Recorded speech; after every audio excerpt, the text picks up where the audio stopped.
अक्सर लोग सऊदी अरब में पहुंचकर परेशान होते हैं कि कफील ने जो वादा किया था पाकिस्तान में, इंडिया में, बांग्लादेश में जो हमारे साथ वादा किया गया था वो पूरा नहीं हो रहा। नए आ रहे हों या नए आ चुके हों, इन सब का हल सऊदी अरब के लेबर लॉ आर्टिकल 51 में छुपा हुआ है। मेरे प्यारे परदेसी भाइयों, आर्टिकल 51 साफ साफ कहता गया है कि वर्कर और कंपनी के दरमियान जो भी मुआहदा होगा वो तहरीरी होना चाहिए, यानी रिटन कॉन्ट्रैक्ट होना लाजमी है। जुबानी बातों की कोई भी कानून में हैसियत नहीं होती।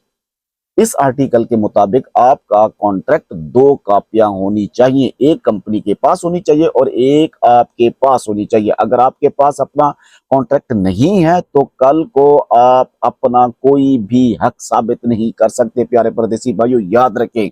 अब इनमें से 3 बातें आप लाजमी चेक करें। पहली बात, आपकी तनख्वाह कितनी लिखी गई है। दूसरी बात, आपकी ड्यूटी की किस्म क्या है, यानी आपका जो पेशा है, जो प्रोफेशन है, जो मेहनत है वो क्या है। और जो तीसरी बात है, वो आपके कॉन्ट्रैक्ट की जो मुद्दत है वो कितनी है, 1 साल, 2 साल, 3 साल। आजकल ये तमाम कॉन्ट्रैक्ट कीवा प्लेटफॉर्म के ऊपर ऑनलाइन होते हैं। अगर आपने वहां अपना कॉन्ट्रैक्ट चेक नहीं किया या इसे एक्सेप्ट नहीं किया तो आप कानूनी तौर के ऊपर कमजोर हैं। प्यारे परदेसी भाइयों, यानी कीवा के ऊपर आपका कॉन्ट्रैक्ट एक्सेप्ट होना, अपलोड होना लाजमी है सऊदी अरब में इस वक्त। तो मेरे भाइयों, सऊदी अरब पहुंचते ही ना या आने से पहले अपने तहरीरी मुआहदे की कॉपी जरूर मांगे, क्योंकि यही वो कागज है जो यहाँ सऊदी अरब में आपका सबसे बड़ा मुहाफिज बन सकता है। उम्मीद है जिस सीरीज का सिलसिला आज हमने शुरू किया है इससे तमाम परदेसी भाइयों का फायदा होगा इंशाल्लाह। जो परदेसी भाई सऊदी अरब में आकर परेशान हैं, तो आप दोस्तों से रिक्वेस्ट है जो हमारी वीडियो को देख रहे हैं,